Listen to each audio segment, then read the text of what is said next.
We've covered a lot about Dan, Levi, Judas, and Matthias in our last studies.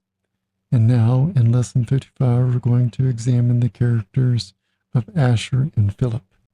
In the final roster of the names of the 12 tribes, the name of Asher, of the 11th tribe in the marching order in Numbers 10, is the 4th tribe on the list in Revelation 7. Philip is the apostle that we're going to connect with Asher. Going from right to left on the breastplate, we have a list from Exodus 28, verse 20 for the 4th row, a beryl and an onyx and a jasper. Therefore, Asher, who we're correlating with Philip, is symbolized or represented by the onyx or beryl, which is the 8th foundation stone in the New Jerusalem. In the breastplate of the high priest there were many stones, but each stone had its special light, adding to the beauty of the whole. Every stone had its special significance, bearing its important message from God. There were many stones, but one breastplate. So there are many minds, but one mind. In the church there are many members, each having his peculiar characteristics, but they form one family.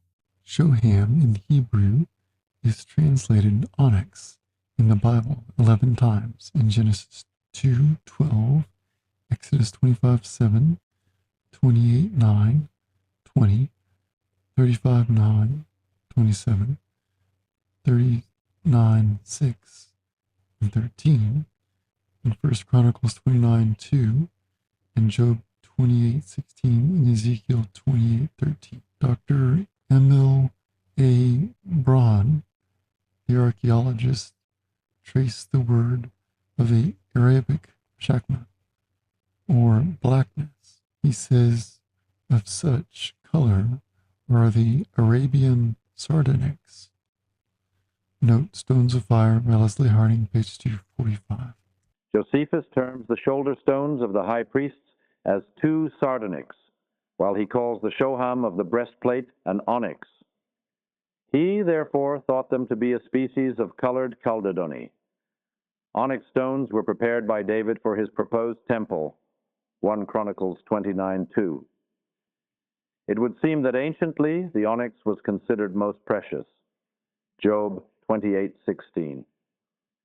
Other references suggest that shoham, placed in certain positions with the stones to be set, was used in jewelry, 1 Chronicles 29:2, etc. From the use of shoham in Genesis 2:12, we learn that it originally came from the land of Havilah, or Arabia. It was also in Eden, Ezekiel 28:13. Pliny tells us that Arabia has always been famed for its onyxes.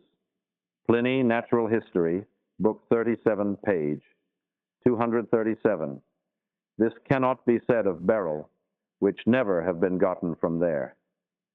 C.W. King informs us that De Boot says, that sort of onyx is the finest in value and estimation, which is of a bluish tinge, having a black layer underneath, and is especially sought after by the Jews, for they have a constant tradition that this bluish onyx was one of the number of the 12 stones, and therefore they reverence and value it highly. It has likewise the honor of being the first amongst gems to be mentioned in the most ancient of all records, Genesis 2:12. The Arabian onyx from the land of Havilah has layers of blue, black, and pearly white. No onyx found at the present time can compare in beauty and value with the few specimens of the precious onyx found set in gems made by the ancient craftsmen. The reason for the popularity of the onyx for signets is obvious: wax never adhered to it. We can conclude that the onyx of the Old Testament consisted of fine parallel layers of pearly white, almost transparent, glistening chalcedony between equally fine layers of translucent dark blue tending to black. A slice cut from this material, possibly 4 inches long and 1.5 inches wide, constituted the onyx stones in which The names of the 12 tribes were inscribed for the shoulder pieces of the high priest. A smaller piece, about the size of an almond, was cut and polished and fitted to the breastplate. The tribe of Asher had its emblem engraved upon this precious onyx Aaron bore on his heart. As in the case with several of the leaders of the tribes of Israel, we find that very little is told us of the personal history of Asher. We are told he was Jacob's 8th son. His mother, Zilpah, Leah's maid. The name Asher means happy, or the prosperous one, and was given to the little boy to express Leah's pleasure and joy at his birth. Note Genesis 30 verses 12 to 13. We know nothing of Asher as a young man, save that he was one of the conspirators in the plot to destroy Joseph. He consented in his sale as a slave. During those long years in which the brothers lived out their terrible lie that almost cost the life of their father, Asher played his part. He had 4 sons and a daughter who were the progenitors of the tribe that bore his name. 1 Chronicles 7 verse 30. Many centuries later, a census was taken of the tribes. Asher provided choice and mighty men of valor, apt to war and to battle. 1 Chronicles 7 verse 40. Later, the comment is added that they were expert in war or battle, as margin suggests, keeping their ranks. 1 Chronicles 12 verses 36 and 38.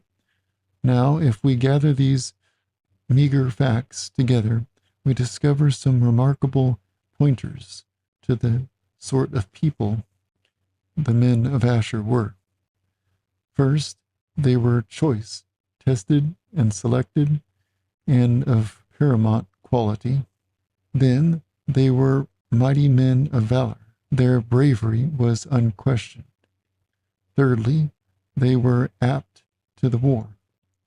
The men were capable and adaptable for a drawn-out campaign. They were capable of intensive surge and spurt and hard effort necessary to prolong the activity and pull off a victory in a day's hard fighting. Their virtues were good for the long as well as the short engagements. Finally, they keep their ranks, or keep rank. Discipline, training, interrelationships, all are suggested by this martial figure of speech, and such were the men of Asher. The patriarch Jacob, on his deathbed, began the true prophetic delineation of this tribe as God saw it. Moses, on the rim of Palestine, filled in the final details. Jacob declared, out of Asher his bread shall be fat, and he shall yield royal dainties. Genesis 49 verse 20. Moses, in his final blessing, added, let Asher be blessed with children. Let him be acceptable to his brethren, and let him dip his foot in oil. Thy shoes shall be iron and brass, and as thy days, so shall thy strength be. Deuteronomy 33, verse 24 to 25. The first part of both these blessings indicate prosperity. His bread shall be fat. Asher did enjoy material wealth. The territory he obtained was among the most fertile in all of Palestine. This good fortune was the gift of God. Out of what nature had bestowed upon him, Asher received great prosperity. Let Asher be blessed with children. Deuteronomy 33, verse 24. The literal Hebrew reads, let Asher be blessed before the sons, i.e., the most blessed of all the sons of Jacob. The promise is of rich blessing coming from Asher's children that should raise him above the tribes. This blessing is surely one all parents should covet. Sometimes it is not achieved, though Asher's children did not let their parents and people down. The prosperity in temporal and social things finally caused Asher to yield royal dainties. Yield is to pass on or to give to others what Asher possessed in abundance.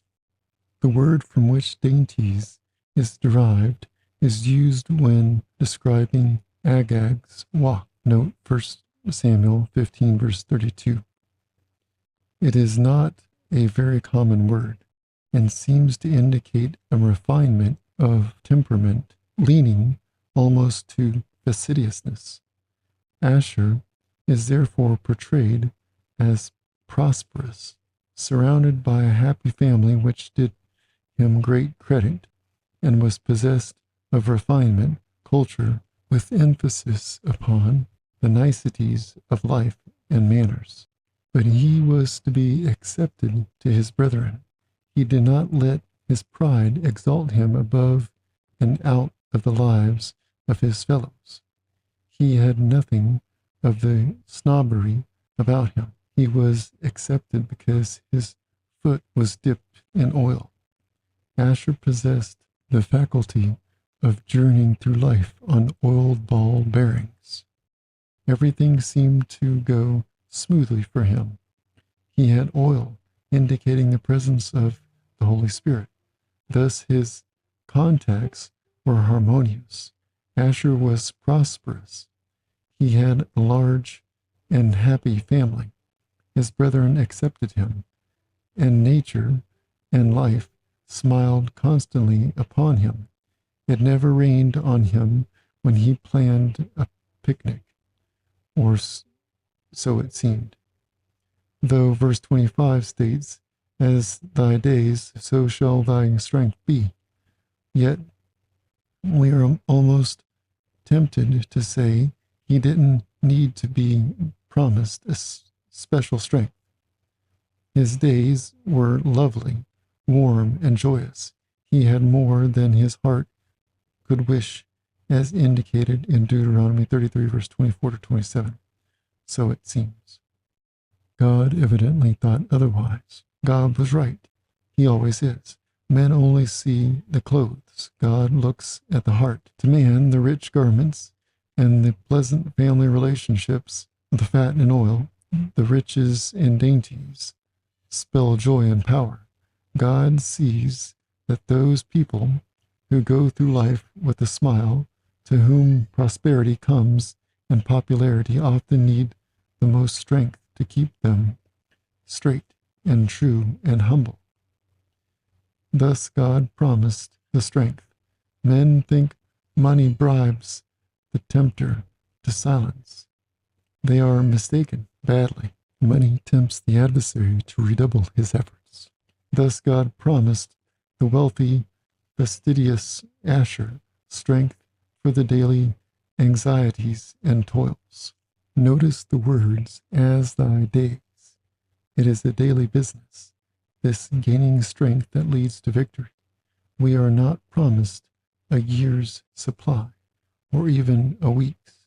Day by day we must obtain that grace and power without which every material and social blessing will fail to bring final success. One would think that with all his resources, Asher would have been ready to take his place in the foremost ranks of Israel. With all the blessing he enjoyed, Asher's material possession should have been constantly upon the altar. But this is not so. In all the long annals of Israel's story, Asher fought for God's people only once. Note Judges 7, verse 23. In Genesis 49, verse 20, Jacob blessed Asher, saying, His bread shall be fat, and he shall yield royal dainties. The Strongs render fat as rich or abundance, but the Hebrew word shaman, which is number 8082, is often associated with oil or fat, though it is not explicitly translated as olive oil. It is associated with it or very similar. For example, in Exodus 29 verses 1 to 9, shemen is used to describe the anointing oil for Aaron and his sons, though it is not specifically linked to olive oil. Additionally, Deuteronomy 33 verse 24 refers to let him dip his foot in oil, is translated as olive oil in some translations of the Bible for good reason. That same word from Exodus 29 verse 2 and 7, shemen, is used here in Deuteronomy 33 verse 24 for oil. Notice the similarities. The word shaman, which is Strong's number 8082 from Genesis 49 verse 20, is similar to shemen, which is Strong's number 8081 from Exodus 49 verses 2 and 7 and Deuteronomy 33 verse 24. Notice both words come from the same base word. So what's the point here? The Jews believed that the standard for Asher depicted a fruitful olive tree. Note Genesis 49 verse 20, Deuteronomy 33 verse 24, Judges 9, 8 to 9, and 11, 16. As for the unfortunate side of the tribe, Deborah regretted that in the crisis with Sisera, Asher sat still at the haven of the sea and abode by his creeks. Judges 5 verse 17. American Standard Version is best for that. Fear of losing what he possessed held Asher back. This, unfortunately, is typical of those who are rich and dainty. They come to rely upon what they have and the way of life they are used to. They are unprepared to risk much for God's cause and forget that all they have and are come from their Father in heaven. Through the centuries, the tribe continued to degenerate in character and decreased in numbers. Note Judges 1:31 and 5:17. During the reign of David, they had grown so significant that Asher is ignored in the roster of the tribal chiefs. Note 1 Chronicles 27 verse 16 to 22. To Asher, God promised, Thy shoes shall be iron and brass. Those shoes can mean literally hold or that which is shut fast. That is, a castle or safe dwelling is shut fast or shut up, bottled, enclosed, locked up. Yet Asher feared to risk. Therefore he stayed home in the safe haven. He forgot the assurance that God shall guard or garrison your hearts by Jesus. Philippians 4:7. Because of his fear, Asher did not drive out the enemies. Note Judges 1:31-32. God promised him peace, prosperity, and protection. Asher was not prepared to risk what had been lent to him for the cause of God. In his character, there may be seen the conflicting of light and darkness, of generosity and selfishness, of trust and fear or lack of faith. Philip is the apostle that we're going to connect with Asher. His stone in the New Jerusalem is the 8th stone, the onyx or beryl. Philip was a tall man with a clean, open face. He was not very old, yet he had read a great deal. a very great deal for one of such lowly birth. He had thought a lot, too.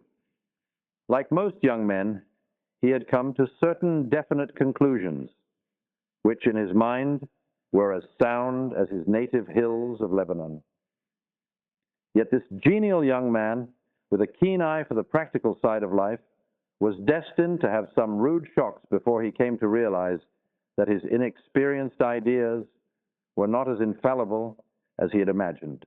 One day, Philip accepted Andrew's invitation. Together, they journeyed many miles to the south to listen to John the Baptist. Philip was disappointed. He had expected the Messiah. He was about to turn away when something the man was saying caught his attention. The Messiah was about to come. Repent ye, for the kingdom of heaven is at hand. Matthew 3:2. Of course he was. Wasn't Philip expecting him? Had not he read all that Moses and the prophets had written concerning him? Luke 24:27, 44. Philip was interested now and listened to every word. That night, he reread all the prophecies concerning the Messiah. Yes, the Baptist was right. The day following, Jesus would go forth into Galilee. Philip was getting ready for his night's fishing when Jesus findeth Philip and saith unto him, Follow me. John 1:43. As Philip looked up, he knew that he was seeing his Lord. His heart leapt for joy. He had found him at last. The Messiah was going to set up his kingdom, and Philip was going to help him do it. That voice which had called the world into being from chaos now set in motion those mighty charges which were destined to make Philip a new creation. But as in the case of the days of creation, so his regeneration was of special toil. His new enthusiasm soon found expression in action. There lived in Cana, in Galilee, a man named Nathanael, John 21:2. He was a friend of Philip's, this skeptical Galilean. Often they had talked about the Messiah's coming. They had studied the prophets together, but had seen no fulfillment yet. One day Nathanael was met by Philip, who greeted him with the startling news that he had found the Messiah and that Christ came from Nazareth, John 1:45. At once, Nathanael's heart was filled with dubiety. Nazareth was one of the most wicked cities in all Palestine. Its inhabitants were known to be the worst-tempered, the most hot-headed, murderous men in all the land, Luke 4:29. Surely none so good as the Messiah could come from Nazareth. The practical man merely invited. He would not argue. He had argued enough. Come and see, was all he said. There is a certain guileless subtlety about Philip's missionary zeal. Instead of arguing, which might generate more heat than light and breed alienation rather than affiliation, he simply devised the obvious and best calculated means for dealing with prejudice, an invitation to submit the subject under discussion to the test of senses. With Philip, seeing was believing. He extended the same opportunity to those whom he would win to the Master. No sooner had Jesus invited Philip to follow him than Philip obeyed by finding someone else to join him in thus following. This is invariably true of consecration, so it must be today. You know the sequel. Nathanael became a follower of Christ from that hour. 2 years passed by. The Gospels are silent about Philip. Perhaps he had become discouraged. Things were not turning out as he had planned. Was this really the Messiah? They had had a trying day. From dawn, the people had been crowding around Jesus, and he had ministered to every need. Now the sun was setting behind the western hills, and the people still seemed loath to go home. The disciples were not only concerned for their loved Lord, who was looking very tired, but they were also worried for the multitudes. If they were left there all night without food and shelter, and at the mercy of wild beasts and the many robbers that haunted the shores, they would perhaps blame Christ for their misfortunes, thus discrediting him. Jesus, wishing to test Philip, asked this practical man what they should do about giving them food. John 6, 5-7. Here is a definitely recorded test of the development of Philip's character. The man, to whom to see was to believe, was now given a trial that demanded faith and not sight for its resolution. Some time before, Philip had claimed that what Moses and the prophets had written about Christ had been fulfilled in the life and ministry of Jesus of Nazareth. One of the characteristics of the true Messiah was that he should feed and water his people as a shepherd tends his flock. Now Christ proposed to put Philip's avowal to the test. Trench on the miracles page. 268. Philip at once counted heads. It would cost 7 pounds to buy food enough for these thousands, and then each would have but a morsel. Steyer says that 200 pence was a proverbial round sum, indicating quite a lot of money. See Trench. In his doubting, Philip was in good company. Long years before, when the Lord had commissioned Moses to supply the physical needs of his people, the great legislator had exclaimed in perplexity, "Shall the flocks and the herds be slain for them, to suffice them? Or shall all the fish of the sea be gathered together for them, to suffice them?"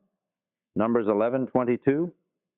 Philip was certain that this great sum he mentioned was not forthcoming, for was not the apostles' purse empty? He had forgotten to put Christ in the picture. When he was bidden to take the bread Christ had broken into many baskets and give it to the people, he entered into the task with zest, but failed to learn the point of the lesson. Surely, he with the others thought, with power like that, Christ would soon be crowned and the Romans driven out. And then, it was 3.5 years since Philip had first met Christ. Since that day, his respect for the man had increased, but there were questionings still in his mind. It was after the triumphal entry into Jerusalem on that momentous Sunday, when all the people were thronging to see Jesus, that a company of Greek proselytes also sought to see him. Thinking Philip a big, approachable, genial man, these Hellenists asked him to petition the master that they might speak to him. He was not quite sure about this, but after consultation with his friend Andrew, however, they brought the Greeks to Jesus. John 12:20-22. This day he was sure would see the final overthrow of the Romans, for everyone was for Christ. Sadly, he, together with the rest of the apostles, was doomed to sad disappointment. The Greeks asked, "Sir, we would see Jesus." Wonderfully directed by Providence, these men who wanted to see for themselves were directed to the one disciple whose philosophy of life was also seeing for himself. Their appeal could not but move Philip to sympathetic understanding of their position. It was not as difficult for him to brush aside national Jewish prejudice and say to them, after consideration, "Come and see." What a moving sequel, which should have had a tremendous bearing upon Philip, but did not. Yet he followed this request of the Greeks. The reply of Christ was to tell of death and resurrection and the prophecy of life that attains the latter through the gateway of the former. Then, in spite of it all, Jesus declared his unity with the Father, John 17:20-23. Thus, unexpectedly, God grants light. This event seems to have been a source of profound disturbance to Philip, that Christ was connected with the Father and was purposing to reveal himself. This Philip could not see. How could he understand it? 3 days later, discouraged, disconsolate, and almost heartbroken, the disciples stood listlessly around their master, who, seeing their condition, comforted them, John 14:1-9, assuring them in response to the query of Thomas, "If ye had known me, ye should have known my Father also." John 14:7. Philip could stand the uncertainty no longer, burst out with the question, Lord, show us the Father, and it sufficeth us. John 14:8. All mystics have had this desire. Philip's longing was as old as man, since sin had hidden God's face. Philip's failure lay in his lack of understanding of Christ's mission. Canon Liddon, in his fourth Bampton lecture, page 177, suggests that this question may have been prompted by an almost petulant desire to start a discussion on insoluble theological matters, of which he might neither desire nor expect solution. Whatever his motive, his question is one which has stirred the hearts of all thinkers in every age. It elicited from Christ one of the clearest and yet most mysterious declarations of his divinity that revelation has vouchsafed to us. I am in the Father, and the Father in me. John 14:11. The reply of Christ contained a tender, though no less definite, rebuke. Have I been so long time with you, and yet hast thou not known me, Philip? John 14:9. Philip then began to see dimly. It was hard for him to give up his cherished ideas. They were so pleasant, and these were so, well, he could not understand it all. Then came the crash. Their master was crucified, and the disciples fled, dazed and broken men. But the words of Christ had had their effect. 2 months later found Philip with the other disciples in the upper room making plans.